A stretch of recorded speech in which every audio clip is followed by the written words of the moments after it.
안녕하세요. 여러분들은 매년 1회 성폭력, 가정폭력 예방을 위한 교육에 참여해야 한다는 사실을 알고 계신가요? 이제 대학생이 된 우리들은 폭력이 인권침해 행위라는 것을 다 아는 나이인데 이와 같은 폭력 예방 교육이 왜 대학에서도 지속되어야 하는지 알아봐야 될 것 같습니다. 저는 오늘 폭력 예방 교육의 필요성을 알아볼 교양 이때 MC 강입니다. 반갑습니다. 네, 반갑습니다. 대응보단 예방이 중요하다고 하는데요. 자, 오늘은 성폭력과 가정폭력 예방을 위한 교육은 무엇이고 왜 참여해야 하는지, 우리에게 어떤 도움이 되는지에 대한 이야기를 나눠보고자 합니다. 자, 수업에 앞서 오늘 함께 해주실 분들을 소개해 드릴게요. 자, 먼저 우리 선생님부터 소개해 보겠습니다. 네, 안녕하세요. 저는 고려대학교 인권성평등센터 전문상담사 노정민입니다. 네, 선생님 반갑습니다. 그리고 저와 함께 폭력 예방 교육에 대하여 알아볼 대학생 친구분들을 한 분씩 소개해 볼게요. 네, 안녕하세요. 저는 23학번 최민준이라고 합니다. 네, 민준 학생 반가워요. 네, 안녕하세요. 저는 23학번 이지연입니다. 네, 지연 친구 반가워요. 안녕하세요. 23학번 이완이라고 합니다. 반갑습니다. 선생님, 이제 새내기 학생들이잖아요. 네. 이렇게 푸릇푸릇한 모습 보니까 어떠세요? 너무 반갑고 예. 기대가 큽니다. 폭력 예방 교육은 다 이수하셨죠?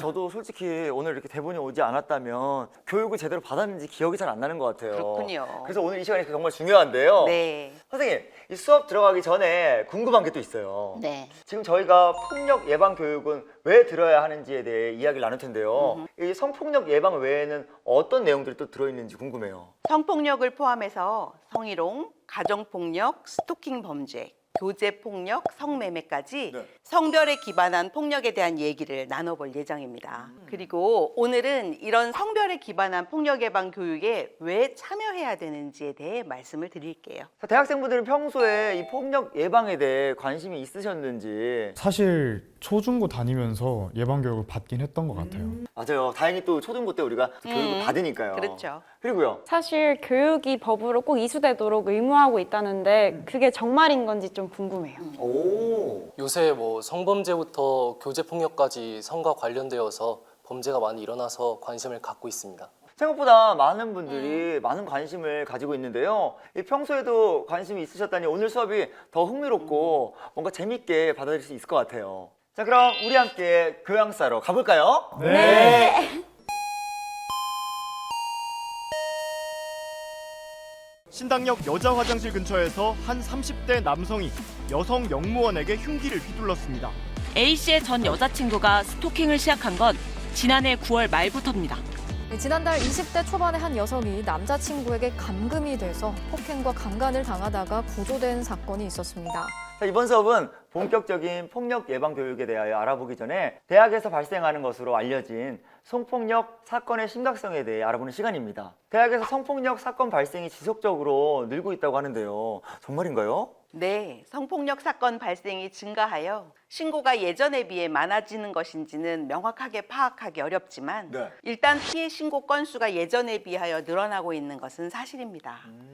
아니, 근데 이 사건이 발생하면 곧바로 이 신고되는 것이 아닌가요? 성피해의 경우 피해자들은 주변의 시선이나 2차 피해에 노출되는 것을 염려해서 선뜻 신고하지 못하는 경향이 높기 때문에 네.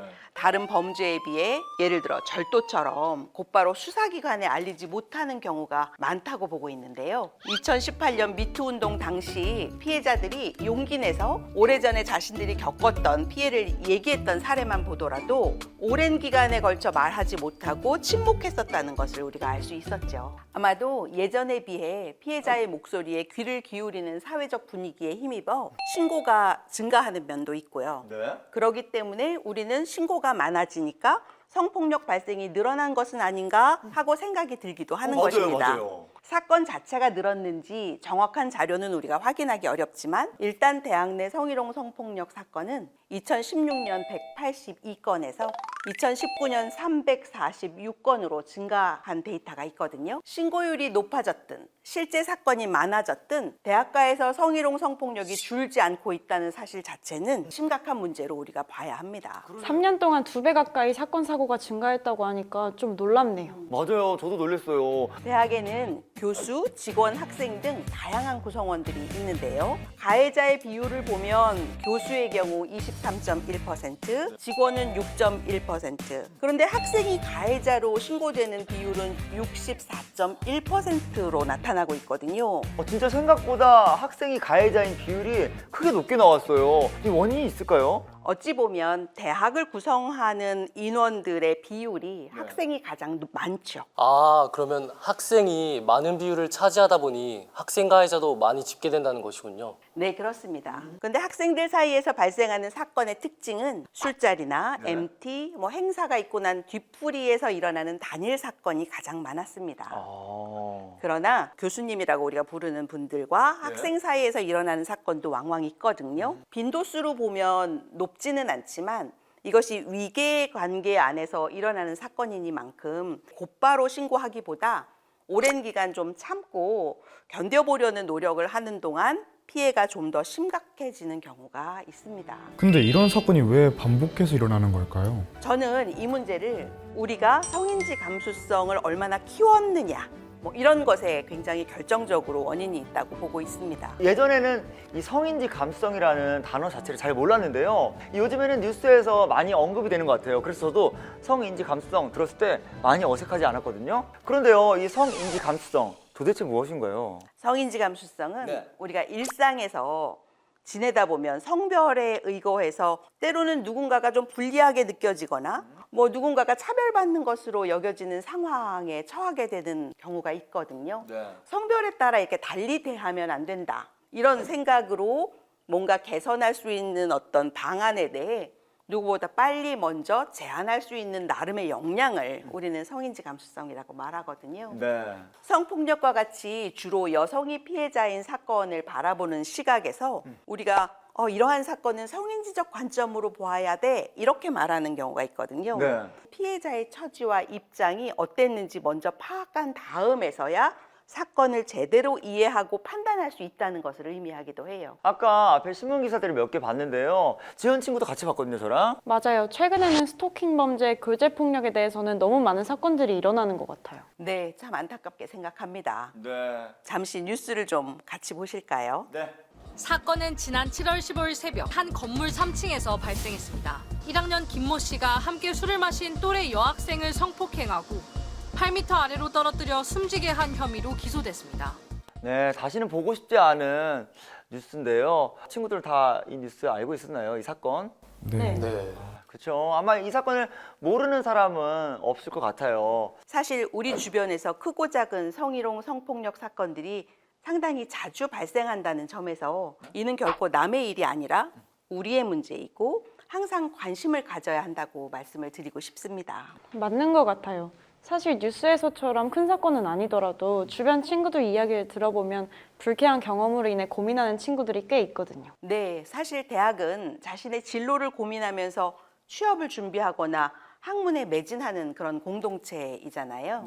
사회로 나가기 전에 교육을 받는 최종 관문이라는 점에서 중요한 사회적 아젠다를 접하는 나의 관점을 좀 점검하고 어떤 입장을 취해야 할지 생각해 보면서 예방과 대처에 대한 정보는 물론 인권 존중과 양성평등 문화를 위한 우리의 역할을 좀 더 명확하게 이해해야 할 것입니다. 선생님과 이런저런 이야기하다 보니까 조금씩 이제 알 것 같은데요. 이번 교시에서는 대학가에서 성희롱, 성폭력 문제의 심각성을 많이 느낄 수 있었습니다. 자, 그렇다면 2교시로 한번 넘어가 볼까요? 네.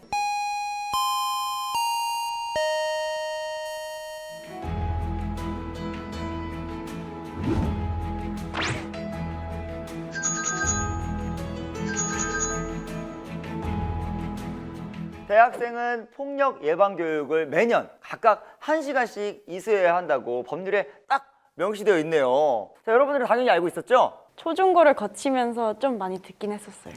저도 지금까지는 대학 다니면서 들었는지 솔직히 잘 기억이 안 나기도 합니다. 기억이 나는 친구들도 있고 안 나는 친구들도 있을 거예요. 선생님, 아니 이렇게 법률에 적혀 있는 건데 왜 아직도 이렇게 잘 모르는 학생들이 있는 거죠? 사실 저도 마찬가지고 실제 이수율은 어느 정도 되는 건지. 사실 많은 대학에서 이 교육을 이수하게 하도록 만전을 기하고 있기는 합니다만 아직까지 이수율이 그렇게 높지는 않은 것 같습니다. 가장 최근 통계가 대학생이 예방교육에 참여한 비율로 보면 52.7%에 달한다고 나와 있거든요. 아니 뭔가 다 들어야 되는데 왜 이렇게 절반만 들은 거죠? 그러게요. 예. 정말 중요하고 우리에게 필요한 정보인데 소홀하게 생각하는 것은 아닌지 우려되기도 합니다. 네. 방금 전 뉴스로 봤던 사건이 있었을 때를 기준으로 하면 아마 이수율이 지금 제시해드린 수치보다는 더 낮지 않았을까 생각합니다. 이 예방이 문제 해결의 첫 단추인 만큼 폭력 예방 교육에는 꼭 참여해서 정보를 업데이트해야 하는데 아직 참여하지 않은 학생들이 많다고 하니까요. 앞으로도 많은 노력이 필요할 것 같습니다. 네, 그렇습니다. 최근에는 이러한 중요성에 공감한 많은 대학에서 폭력 예방 교육을 온라인과 오프라인으로 여건에 맞게 제공하고 있고요. 또 학교별로 자체 규정을 만들어서 반드시 이수하시도록 제도화하는 경우도 있습니다. 맞아요. 제 친구네 학교는 이제 졸업할 때까지 교육을 들은 기록이 없으면 졸업이 안 된다고 하더라고요. 학생들의 입장에서는 굉장히 또 짜증이 날 수도 있고 아니 왜 이렇게 이런 걸 해놔서 우리 졸업하는데 이렇게 피곤하게 만들어 할 수도 있겠지만 이 교육을 꼭 들어야 하니까 이 방법도 나쁘지 않은데요? 저희 학교는 성적 확인을 할 수 없도록 막아놨어요. 굉장히 좋은 방법이다. 저는 교육을 수강하고 나니까 교내외 활동에서 가산점을 부여받아서 참여의 기회가 좀 많아졌어요. 여러 가지 방법으로 교육을 참여하게 하고 있네요. 네, 매년 참여해야 하는 폭력 예방 교육에 무관심하게 있기보다는 안전한 대학 문화를 만들기 위해 내가 어떤 역할을 해야 할지 잠시라도 생각해보는 시간을 1년에 한 번은 꼭 가져보는 게 중요하다고 저는 생각합니다. 네, 정말 그럴 것 같은데요. 지금도 이거를 보면서 옆 친구가 혹시 딴 거 틀어놓고 딴짓하고 있다, 핸드폰 만지고 있다, 그럼 따끔하게 이야기해주세요. 이 교육 들어야 한다고요. 끝까지 집중해주세요.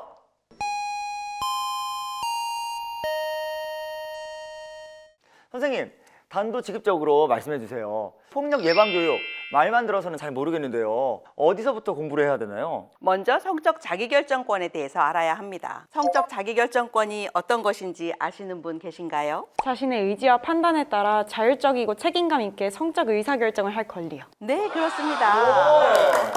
성적 자기결정권을 침해한다는 것은 타인의 인권을 침해하는 것이잖아요. 방금 중요한 말씀 해주셨는데 타인의 인권을 침해하는 행동을 막기 위해서라도 우리는 폭력 예방 교육에 참여해서 성적 자기결정권이 중요하다는 사실을 재확인해야겠죠. 근데 선생님 생각해보니까 이 친밀한 연인 관계에서도 이 성적 자기결정권이 침해되는 상황이 있을 수 있을 것 같은데요. 이 연인 사이에서도 문제가 되는 사례가 있었나요? 최근에는 교제폭력과 스토킹 사건들이 언론에 보도되면서 안전한 이별을 고민하는 경우도 있습니다. 맞아요. 뉴스에서 많이 나왔어요. 헤어지는 과정에서 이렇게 뭔가 폭력이 있었다는. 이는 성별을 가리지 않고 누구나 피해자가 될 수 있기 때문에 다들 주의를 기울이고 이 교육을 통해 예방과 대처 방안을 준비해야 되지 않을까 해서 적극 권유드립니다. 이 안전을 위한 예방과 대처 방안의 준비라고 말씀해 주셨는데요. 폭력 예방 교육 왜 중요한 것일까요? 우리가 함께 살아가는 이 공동체 안에서 서로 존중하는 가운데 안전한 삶을 지키기 위해서 굉장히 중요하죠. 누구라도 차별받지 않고 공정한 공동체의 구성원으로서 가치 있는 생활을 영위하기 위해서라도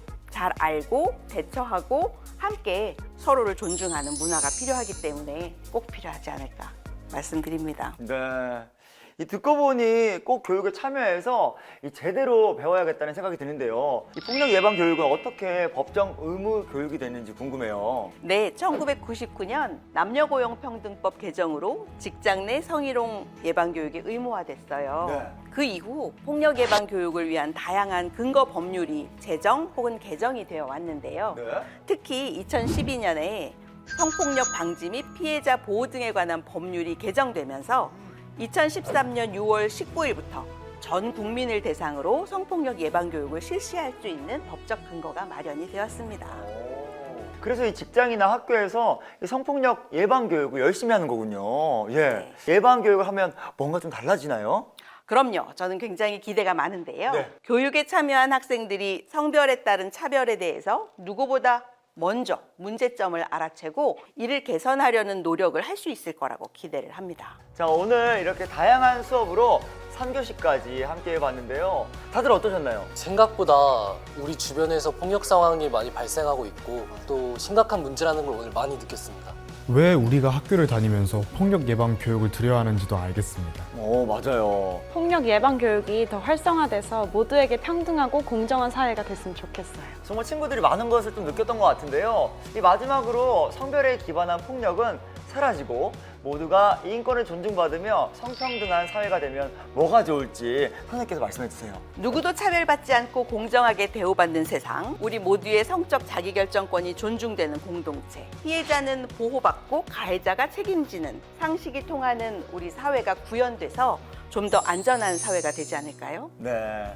이 차별과 혐오가 아닌 서로 존중하고 배려하는 사회. 자, 학과 공부만 한다고 이 교양이 쌓아지는 게 아니죠. 그럼요.